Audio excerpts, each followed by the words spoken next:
What what is the form of the being? Why are we here? What's That's kind of what, you know, purpose. Do you mean individual? Like, do you want to know how people find it individually, or what is our purpose as a collective humanity? Which would you, what are you asking? Yes, it's Okay, both yeah, because it's hard to separate the the individual from the collective, yes, because as an individual finds their passion, their purpose, their goals, their drive. I took a course called Ikigai, and that's what the um, it's just being, the, yeah, right, and it's to find your purpose, to find your passion, to right. It has the wheel of all the different areas of your life, right? yeah, And you mark them, like, physical's high, spiritual's low, yeah, yeah, all of that. yeah. And it's like, because we're reading Ayn Rand, um, and this who is John Galt bullshit. Why? What is? You know, why are some people so successful and some people not? Right? Hmm. As a collective, you can kind of see the way it flows within society. Sure. Yes. But as an individual, it fucking sucks Hmm. if you're the one that's like always getting shit kicked. Especially when you can see the better potential, you can see that ideal that you can visualize because you have your own unique perspective, you have your own unique experiences. So of course you can see solutions.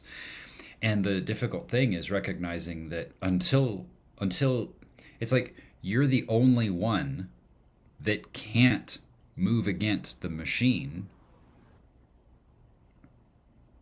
and all you oh, and we lost her.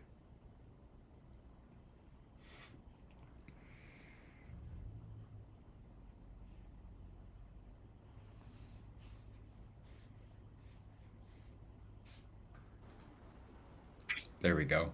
I'm going to leave my camera off. That might help. Yeah, we'll see what That way happens. I might have better connection.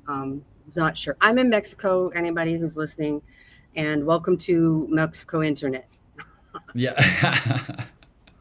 yeah, it's the story. That's what's going on. Yeah, I'm. Thank you for tuning back in. Back to your question. This idea of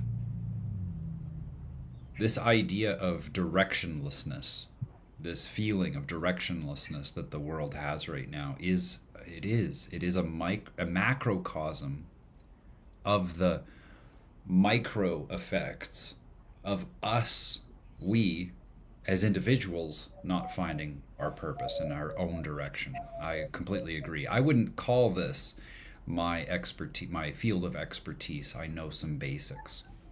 And the basics really boil down to individuals needing to remember that we cannot do this. Like, we are not capable of changing our surroundings.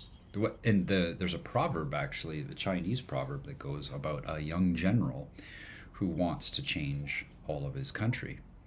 And so he goes on amazing campaigns and does incredible work to secure his country, and yet people are still not happy. And so then he takes some time away from that.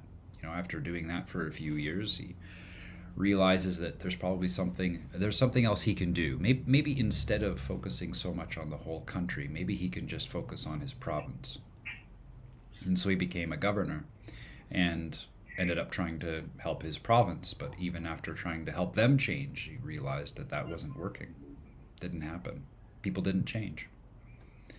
And so then he realized, well, then I know full well that it's because trying to take on too much. So let's just take on a smaller amount. So he goes and just starts focusing on his own little region, a few villages, some towns, instead of the whole province. But that didn't work either. Eventually he said, well, I'll just focus on my town. And that didn't work. And he said, okay, you know what? I know what I can do. I can take care of my family. I'll just take care of my family. I'll make sure my family is good and happy. And that didn't work. And he spent his whole life going through all of these great journeys and helping people be free, helping people be happy. And he died realizing at the very last second, oh, I probably should have been focusing on myself.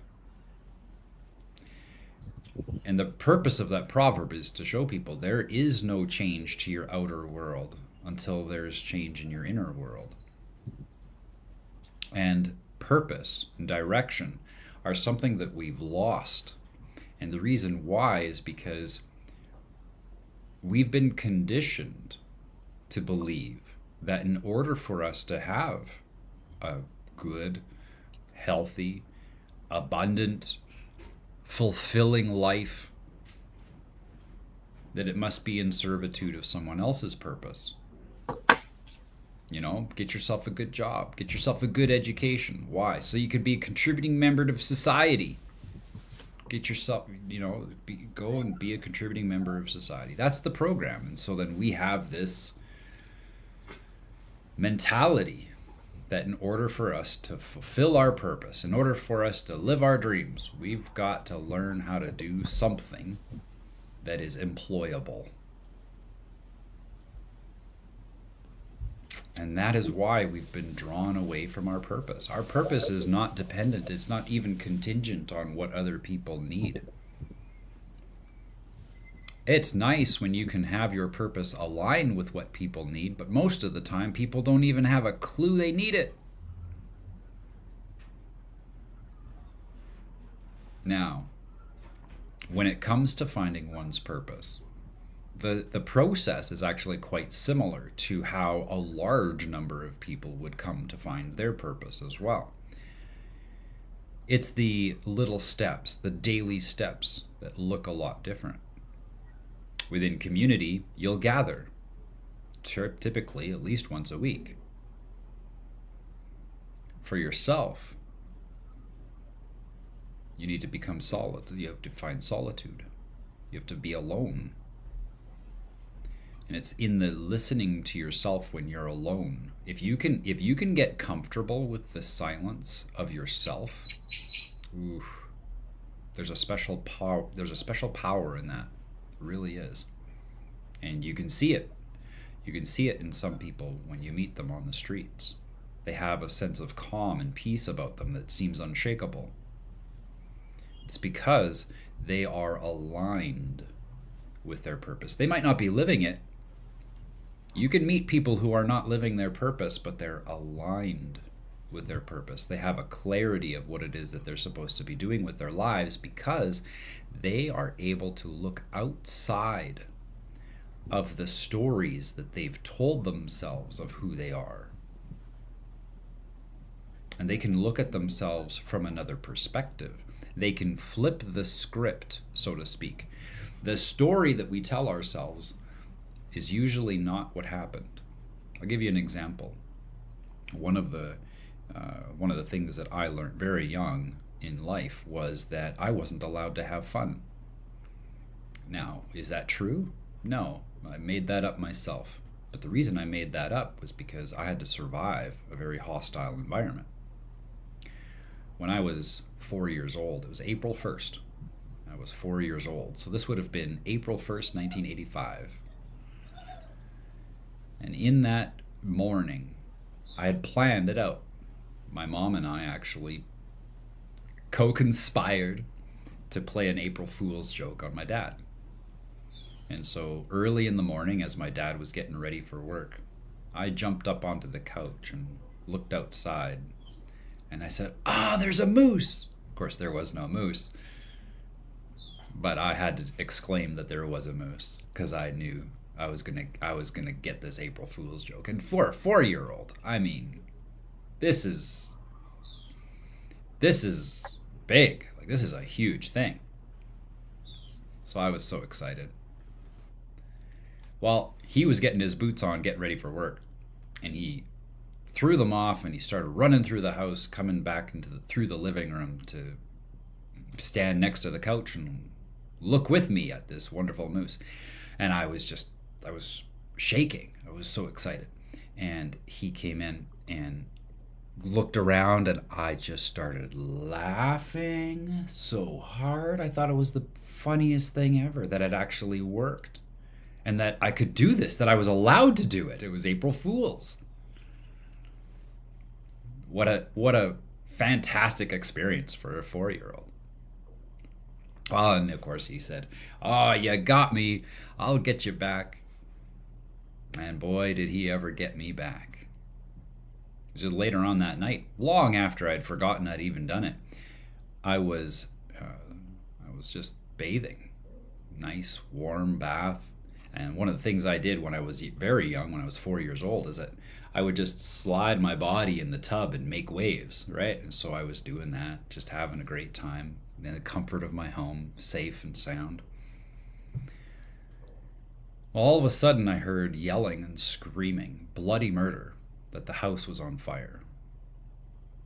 And I could hear my dad coming down the hallway as fast as he possibly could, obviously, because it was an emergency.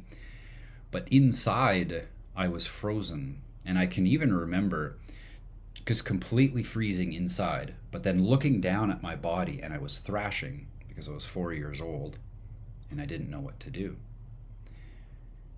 I was terrified. And my dad, he grabbed me by one arm, didn't even bother to pick me up like normal, just grabbed me by one arm. And he, in one movement, really took me out of the bathroom. Just down the hall was the side door. And so he opened up the door and threw me out onto the patio, yelling the whole time, "You gotta get out! There's a fire in the house! We're all gonna die!" It was April 1st, probably around 7 p.m. in the evening in Alberta. This is probably about an hour away. So it's pretty wild. It's pretty wild. It's cold. And I can remember needles going through my feet. That's what it felt like, just hundreds of needles going through my feet. Because it was April 1st, so there was some snow, right? But it had melted and frozen, and it was the back porch, so we didn't shovel it. There I was, shaking, 4 years old, dripping wet from the bathtub at, it was below freezing. And I was shivering, and I was also, oh yeah, my dad threw me out there, and then he closed the door and went back inside.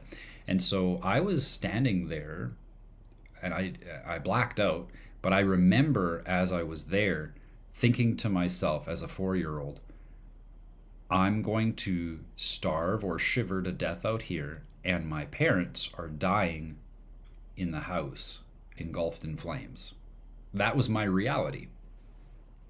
And because I fell to that deception, I fell to that manipulation, I believe I went under a great deal of terror that I do remember coming back to again when I heard his laugh coming from inside the house. And that's when I knew I wasn't allowed to have fun. I wasn't allowed to play games, especially if someone else was involved. And I made a rule that day that I had to be rigid. And throughout my entire life, I became more and more rigid. I can remember in 2014, 2015, being told by people, strangers, people I barely knew, just concerned with how uptight I perceived to be. I had a program running And that program was I wasn't allowed to have fun, so I had to be rigid, militant even, like a soldier in rank.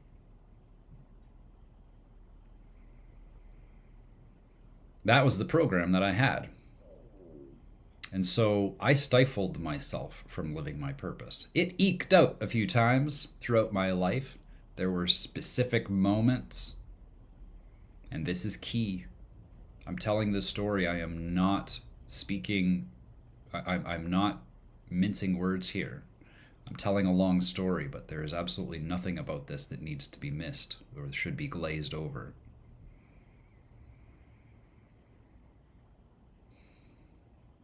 I was running that program and running my life into the ground with all of the strengths that I had. You see, what that did for me is it became a catalyst. I wasn't allowed to have fun.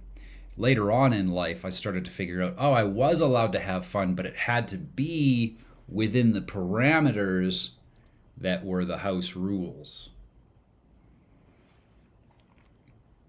And when I got caught doing something that was against the rules, I never got in trouble. Do you know why? Because I could come up with the rules and say it's not in there. I actually became a master of non-compliance, lawful non-compliance. Because I knew the rules like the back of my hand, and I had to, because I had to be able to defend myself if ever I got caught having fun. As powerful of a mechanism that became, and it's got to the point now where my superpower of lawful non-compliance has me building wealth with absolute secrecy from government, where they can't even try to tax me. That's how much I have gone down this path of lawful non-compliance. Well, that's a superpower, but it has also been accompanied with a lot of limitations. I haven't done everything that I could do with my life because I had this constant belief that I wasn't allowed to have fun. That was the program. And for lack of a better way of telling the story, it's going to sound cliche, but it was that day where I got tossed out into the cold, where that superpower started. It's kind of like Johnny Cash's song, Boy Named Sue, where the trauma becomes a gift. But you see, a lot of people would be like, well, I could see that happening, yeah. But I didn't see it for 42 years. Sorry, 40 years. I was 4. I didn't see it for 40 years. Other people could look at my life and be like, why don't you just do this? Why don't you just do that? Look at how skillful you are. Look how talented you are. I'm a concert pianist, by the way. My education is a concert pianist. I was also, when I was 16 years old, I actually had an invitation to join the space program for Canada through the military. I've gone to work in the oil field. In the oil field, I got to learn about so much fascinating engineering and techniques in order to optimize the flow of a well. I caught on with things very, very quickly. I had this ability to show off my talents. Oh yeah, Audrey says, I can't see you complying with the military. No, exactly. You couldn't possibly see that because you entered the world of Paul, the man known as Paul. You entered my world very late in life. And it wasn't until probably it was 2008. It's 2008 when I found out about the digital ID. No, right now I can't hear you. I'll bring you on stage. Go ahead. Yeah, I fell off again. Yeah, no worries. So Um, yeah, go ahead. well, just everybody has that story of the turning points, the being thrown out in the snow Mm-hmm. story. That it's somewhere, whether it's at 4 or whether it's at 40, you Yep. still have that story somewhere that something happened that flipped the switch, and that story that was to become your life happened. Mm-hmm. And that's, it's really good to sit, look at them as superpowers. Mm-hmm. um, What we need to do is flip the scripts that we tell ourselves about those superpowers. And mhm. even so much as why we're exercising the superpower. Because if we're exercising it out of fear, then it's doomed to fail. Like it's not going to pan out for us. It's when we are doing it out of love, when we're exercising that superpower out of love, we are following our purpose. You see, these things that happen to us, these lessons that we get, these significant events that teach us these paradigms, and even so much as lock us into these beliefs, they are catalysts to your purpose. And so the trick is to go through your life very thoughtfully, even under meditation, and really take a look at the different experiences throughout your life. And as an exercise, I can encourage you to try this, is what I did. Get an 8.5 by 11 piece of paper, start on this side, and just make a line. And make that line zigzag across the page 10 times. Maybe you don't have to go 10. For sure, go as many times as you've lived decades, at the very minimum.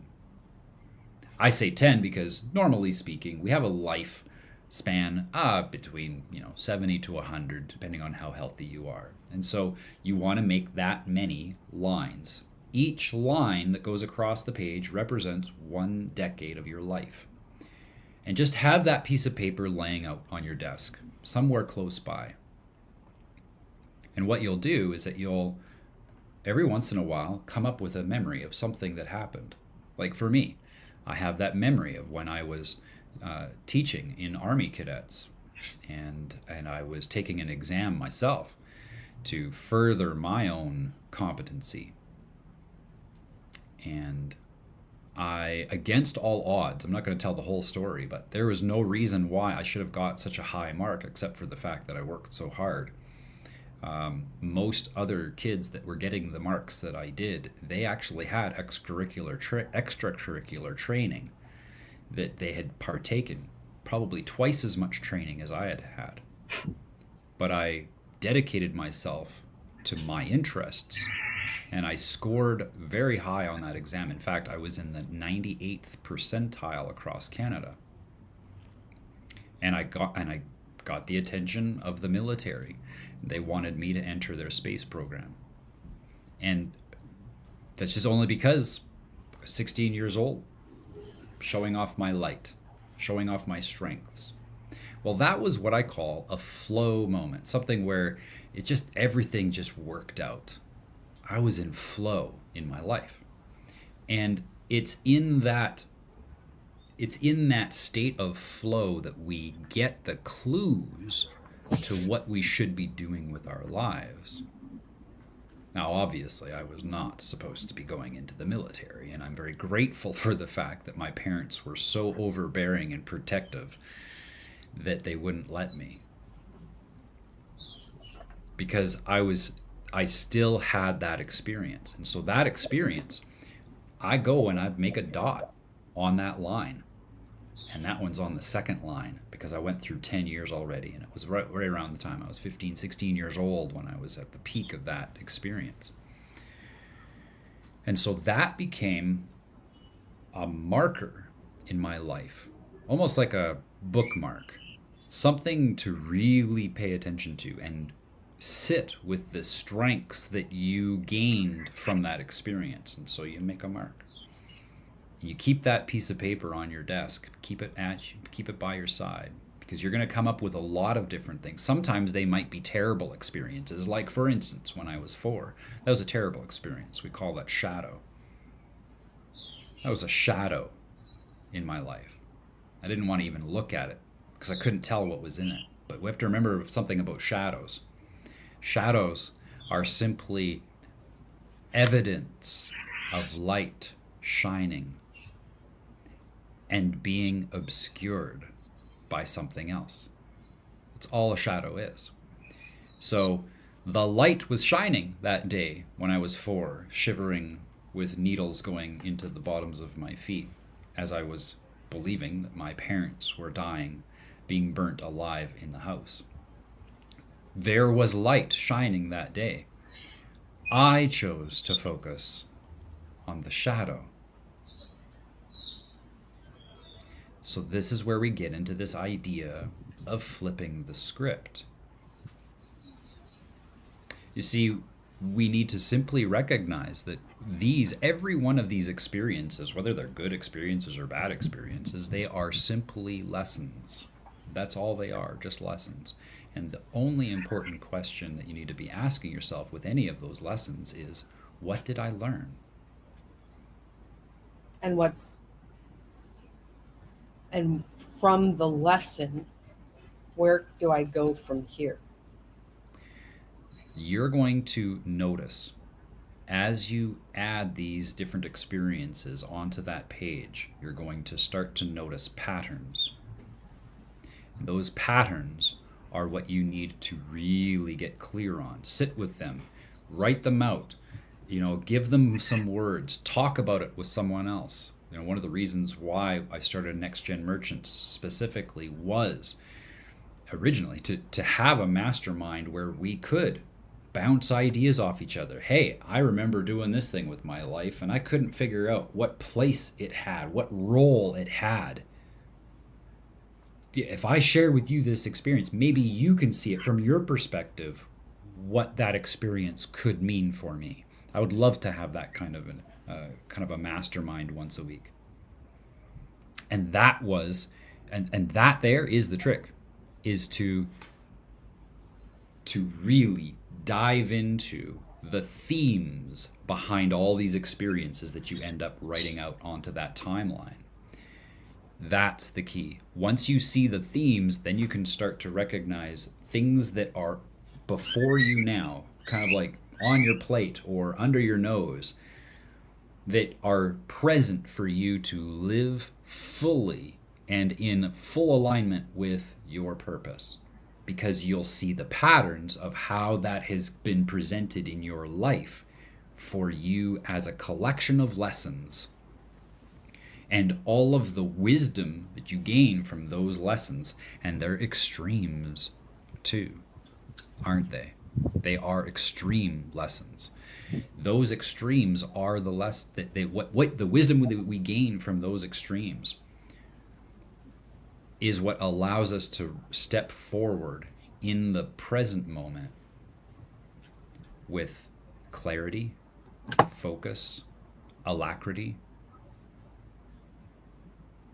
And you start to see your superpowers stack.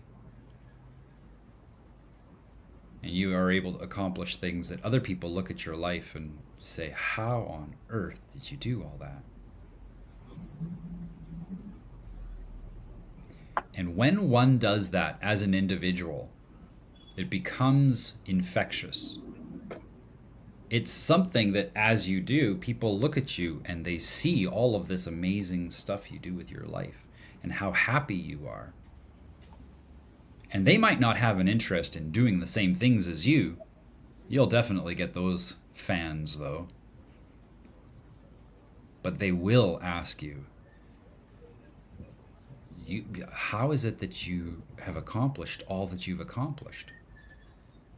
They will be in awe because they couldn't possibly envision themselves doing any of those things. And it makes sense. Why? Because they don't have the same timeline. They don't have the same experiences. They don't have that same blend of lessons that make the master. The more we do this as individuals and the more that we inspire those around us, that's when we start to see the effects of our new reality. The worthiness of all of that. Yes. Right? Like, I mean, we focus mainly on the bad stuff that happened in our lives. Yes. And so we're like, okay, what's the lesson in that? Just that I can get out of shit, Yeah. kind of thing, right? Mm-hmm. That I've got tenacity and, so it's like sometimes when you're in it, and that's where I like the idea of a conversation. I do call myself a deep conversation enthusiast. Mm. And what I find is there's not a lot of those either. Yeah. Out there. Right? It's rare. Like, I mean, it requires active thinking, and most people are very passive thinkers. Well, passive, or is it passive or is it ostrich? Good question. Right? It's the stick your head in the sand and your bum up, and don't ruffle the feathers. Just let somebody else take care of it. Mm-hmm. Kind of thing. But yet you complain about it. Right. And a lot of that goes on as well, for sure. Right. And then you with those kinds of individuals, is it a loss of lost cause to even engage, or do you find what their passion is? The best way to find out whether or not you can even help someone is to give them a little something for free. Just, it could be something simple. The analogy is not dissimilar from loaning them $100 and seeing if they pay you back. But what you're doing is that you're giving them something of immense value, that is something that overflows from your cup, where it's no cost to you. It's okay. It's a part of your flow. But you wait to watch, to see what they do with it. And if they are taking what you have to say and then applying it in some way, or if you see a return on your investment of time, energy, attention, focus, whatever that gift that you gave was, if you see a return, that's how you know you found someone that you can help. Otherwise, if you give that little bit out and nothing comes back in return, it's best to move on. Don't try to convince them against their will. They'll be of the same opinion still. Yes. So we just let them go. In the Bible, they talk about how if you are doing your work, if you are fulfilling your calling, and you are in a town and absolutely nobody has any respect for you whatsoever, you leave. You don't stick around. And in fact, when you leave, you make sure you take nothing with you. So much so that you ensure that when you get to the city gates, you shake the dust off your sandals before you walk on, as a testament against them for ignoring you. So you have both options before you all the time. And the trick is to be patient with yourself. The trick is to align yourself with that higher purpose more and more every single day, the more that you're in that, the more that you're flipping the scripts in your head, the more that you're shifting those paradigms or even re-engineering them in some cases, the more you do that, the more you find yourself present in the moments where you can help someone the most, where you have the opportunity to give them something. You'll notice more opportunities as you do that. And what happens is that you end up planting seeds. And eventually you'll see seeds spring up real fast into little shoots. And those are the people that you start working with. Those are the people that you cultivate and nurture. Those are the people that you work with. Everybody else, you just recognize, especially when it comes to these kinds of conversations, Audrey, you especially do not expect anybody to follow you. Don't, Mhm. because we're Yeah. so far beyond them. Don't expect that.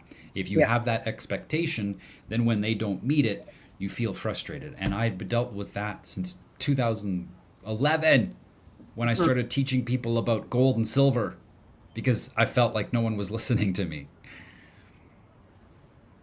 We can't force this on anyone. This is a matter of planting seeds and seeing what grows. Where do we get a return? And then we go and cultivate that growth. And as you go along your journey of passion, and if especially if it is a bit controversial and out of the norm, of the media for sure, Mm-hmm. the the funnel of people that are with you get fewer and fewer, Absolutely. right? And so then those relationships become stronger and stronger, Mm-hmm. and the other ones just fall away. And it's hard sometimes because those ones that fall away are family. Mm-hmm. The ones you think, and I'm in quotations here, the ones you think that you're supposed to be Right. hanging out with, right?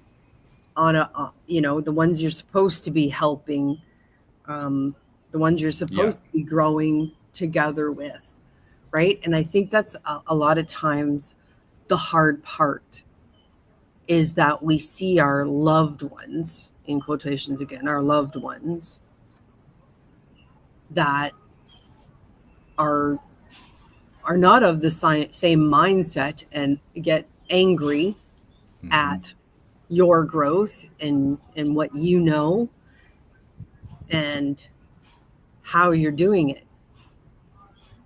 You know, they get either angry or afraid or whatever other emotion you want to throw at that, Mm-hmm.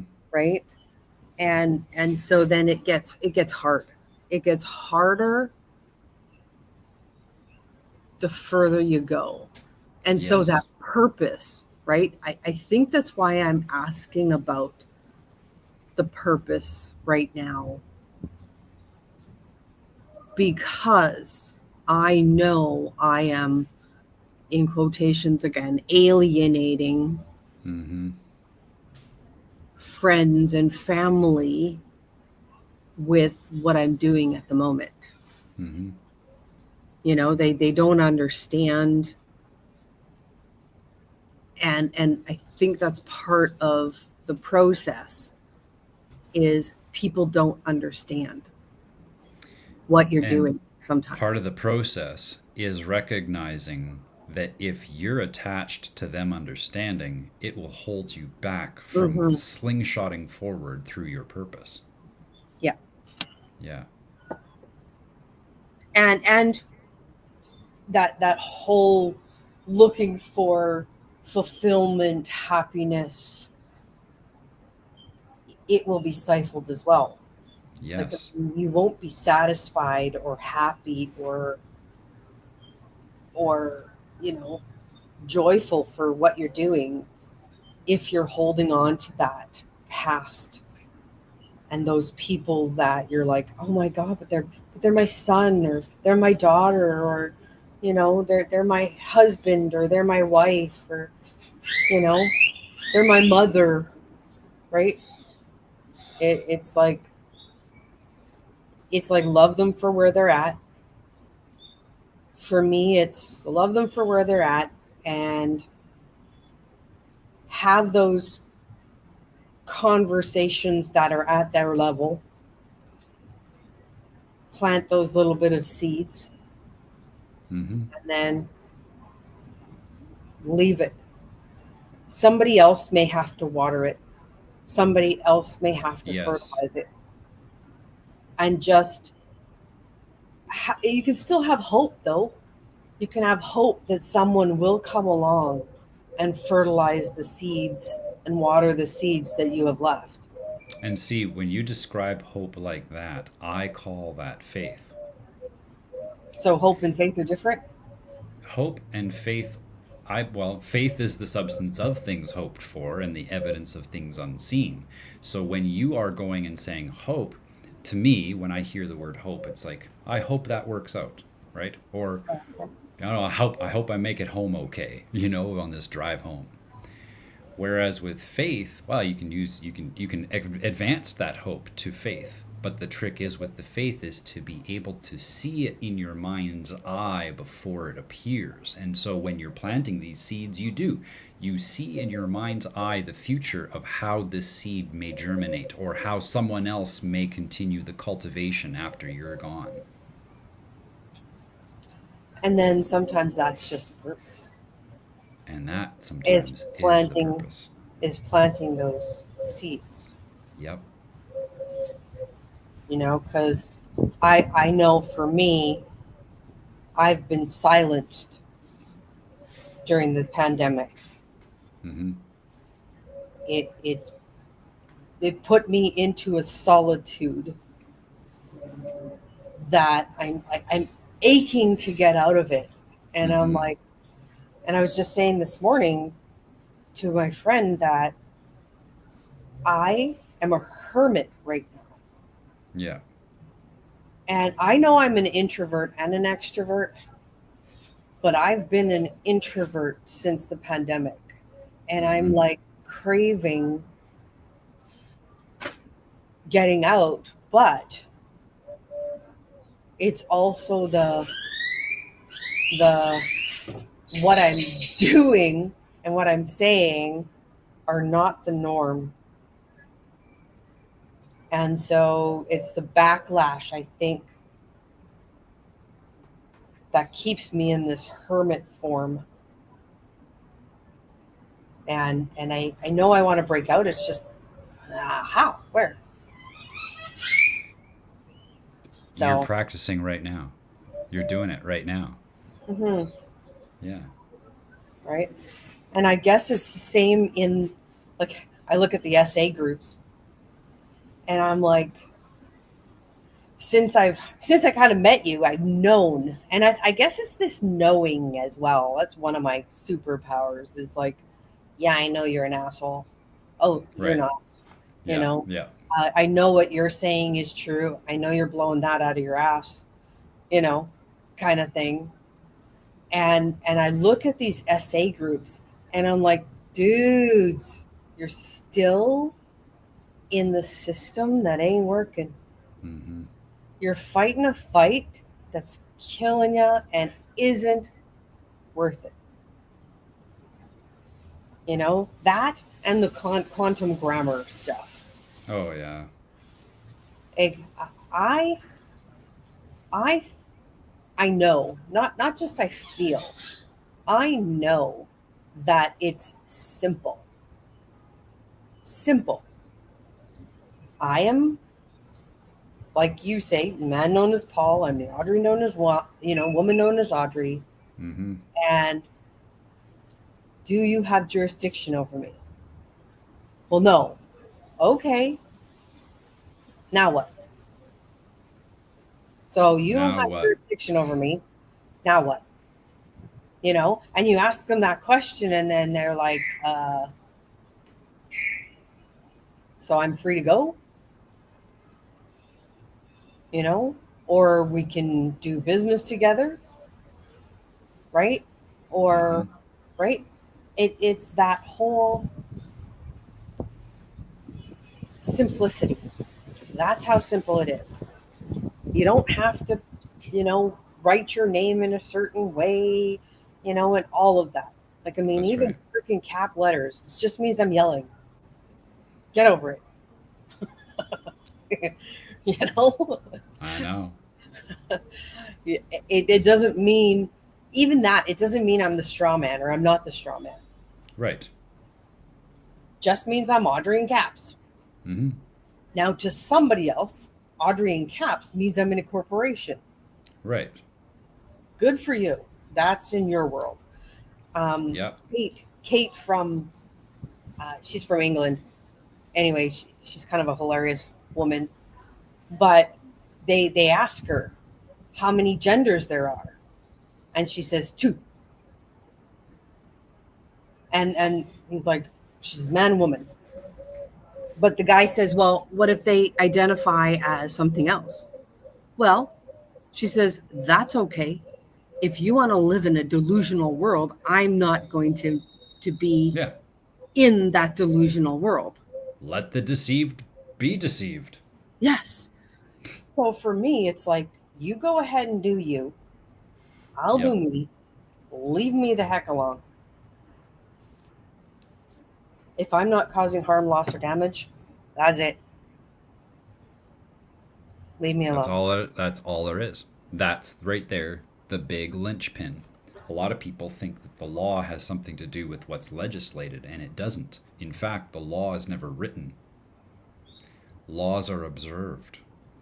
Yeah. Like, I mean, yeah, if I punch somebody in the head, that's a little bit of harm, a little bit of loss, a little bit of damage. Yep. You know, we could, there's probably a good reason why I did it, but, you know, but Mm-hmm. in the long run, people don't do that. Right. I just don't go up to somebody and punch them in the head. Nobody wants to go and do that, No. typically, right? Without it being a form of retaliation. And so Or the chemical imbalance. yeah, or yeah, and but still, and it's still just a Yes. reactionary behavior. The Yeah, boils down to community again. Yeah. We're not going to be in that space where we feel that we have uh, an environment conducive to our purpose until we start finding other people who share similar values and we can start moving together. I mean, the analogy of the mountain is perfect. This here is your purpose. You going up to the top of this and finding it and exploring it and traversing it and doing everything necessary to make sure that you don't slip and fall and prepare yourself and all of the equipment that you need. But you don't start the journey here. The journey starts down here, Well, right? So you've got a ways to further. go. And Even so, starts further, and even right? further. Oh, yeah, totally. Starts even further than the bottom of the mountain, for sure.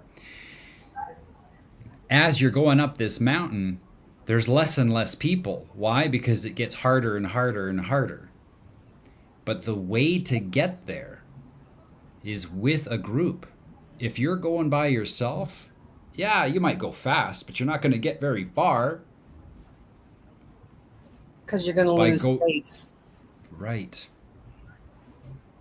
And you also only have one perspective of your surroundings, and that's the perspective of your eyes.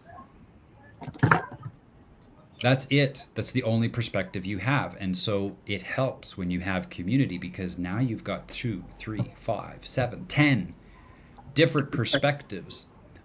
And with people, this is the key, with people who are aligned with your values.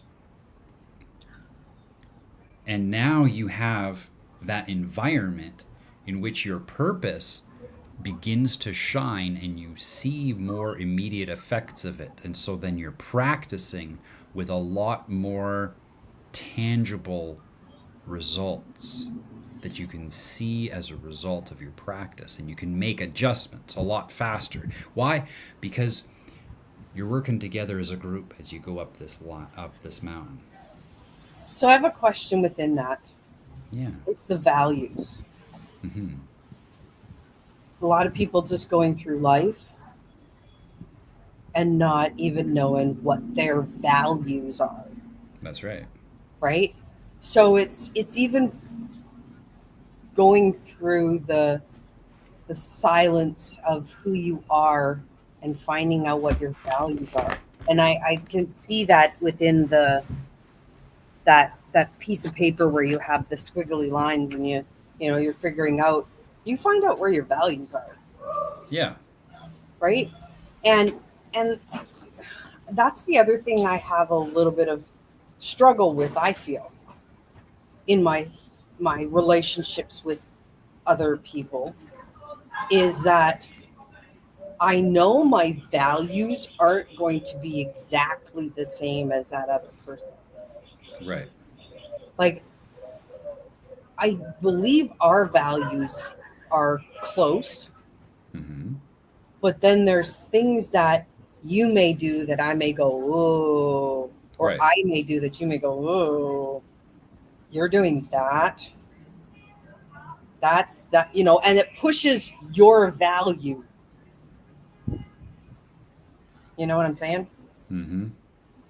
So even a community, all the values aren't going to be exactly the same, No, right? that's right.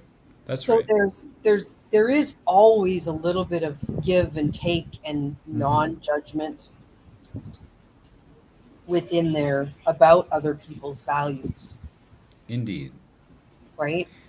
When it comes to values, people will see the the positive effects when they're focusing on the ones that they do align, that do align. Right.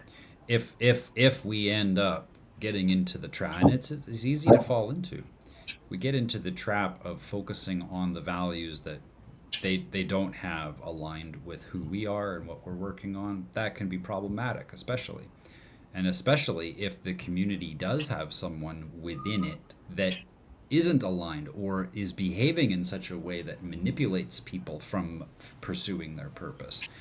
Then you take steps to make sure that that community guards themselves from that influence, So for then sure. you have so then you have different communities within, say, my life. I'd have different communities that have different values.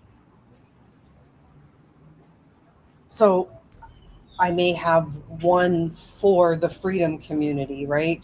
And the Hmm. one for the wellness community, because maybe my values don't quite fit in eat like my, let's say my health values don't quite fit in with my freedom values Hmm. with other people, and they're a little bit separate. So Right. you'd have these different groups of people, because not everybody has one group of people that they hang out with, Right. right? I mean, you've got a lot of the techie guys that you hang out with, and the right, and I don't know if that's values or interests, but I don't. Well, the value that we share, even though we have different practices and even though we have differing values in other areas of our lives, we are aligned in the value of data privacy. Mm-hmm. And so that's what we focus on as a group. Right, right, and this kind of stuff definitely ties in with that data privacy, because you have to have a certain mindset Yes. to and I think that's one of the things to fit into different communities. You have to have a certain mindset to fit into a community. Hmm. Hmm. Yeah, absolutely. Cool.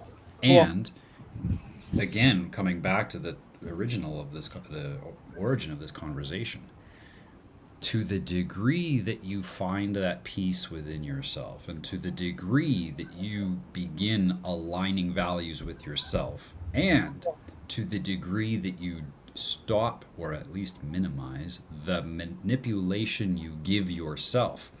This is the thing. We manipulate ourselves sometimes, giving us excuses for tolerating situations we normally wouldn't.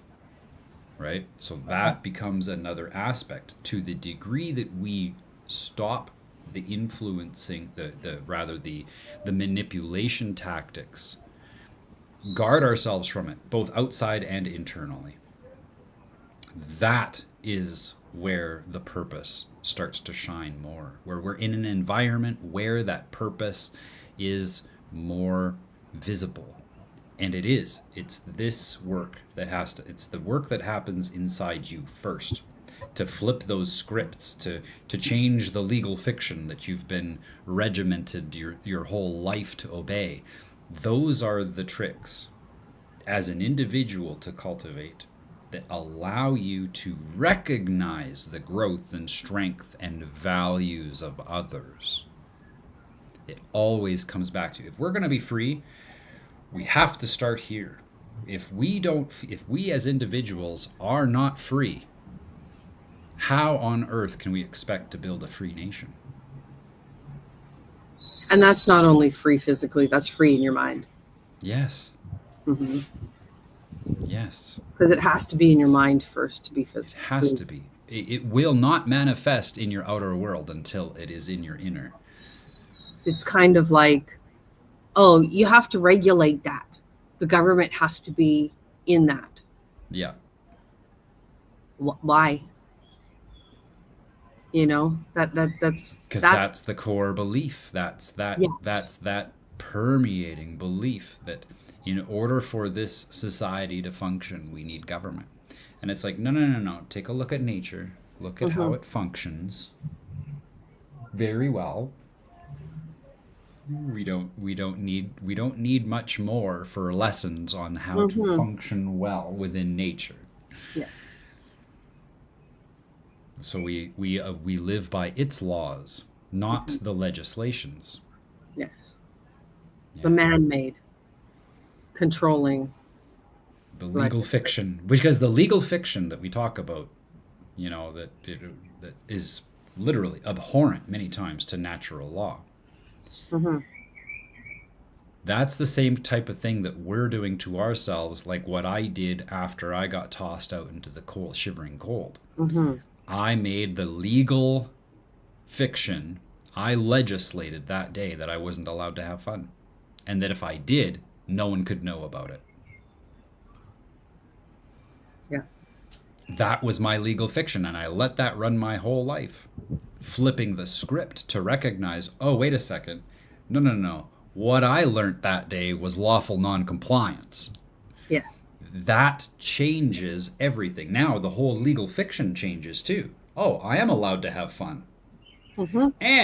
And the other thing is that if I get myself into a belief so entrenched that I now live with the legal fiction that in order for me to have fun, I have to do it in accordance with the rules and regulations, I also have a limitation there too.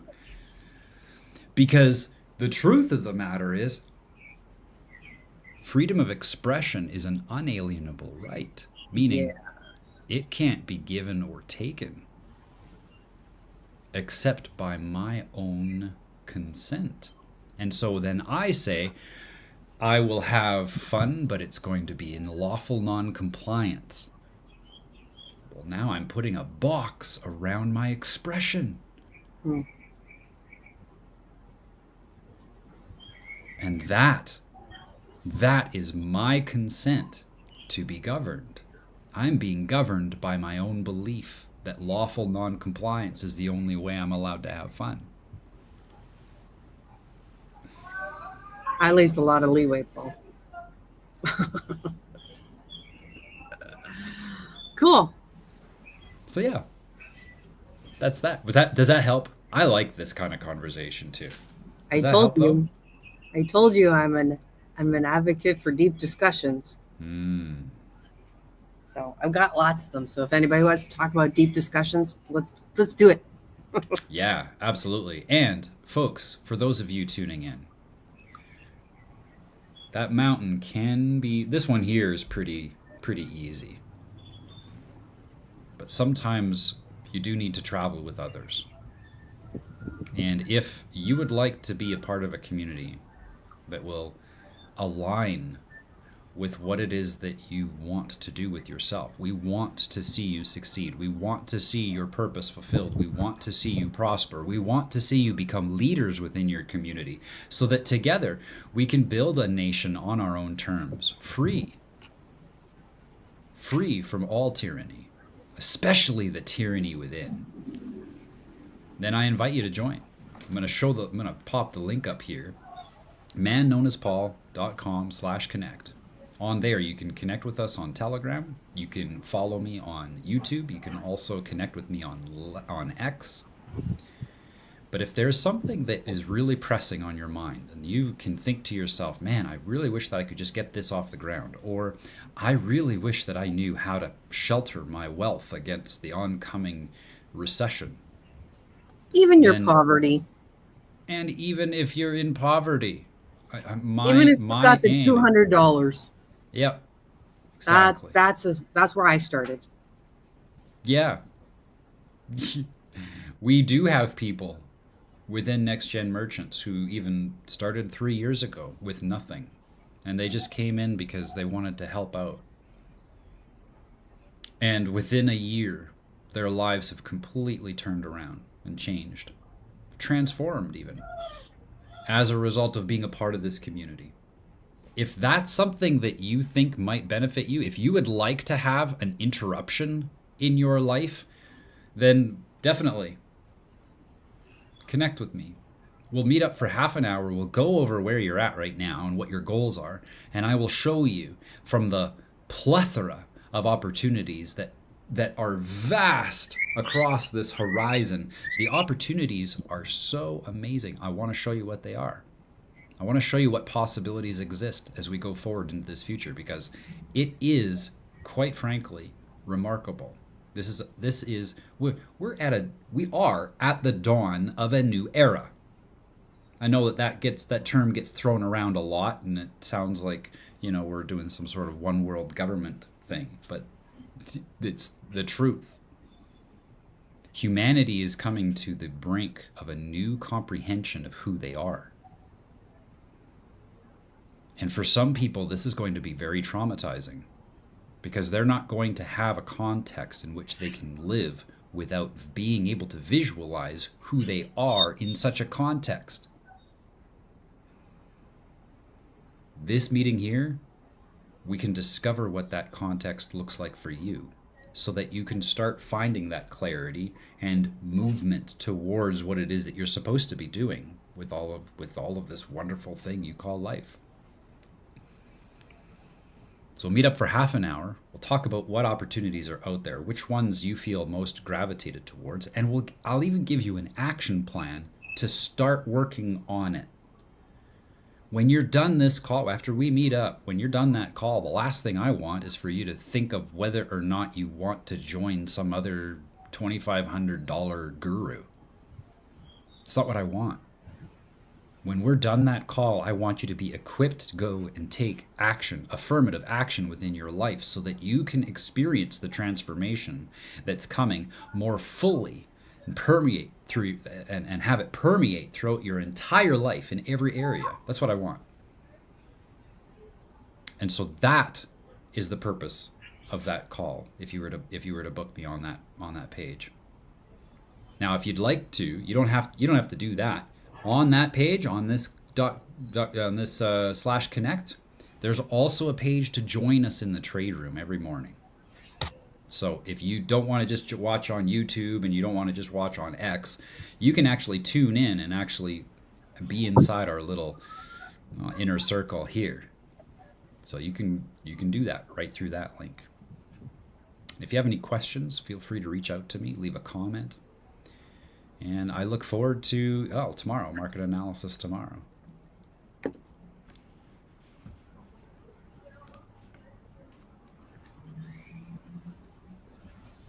That's all I got. Me too. Perfect. Everybody have an awesome day. We'll see you tomorrow. Take care.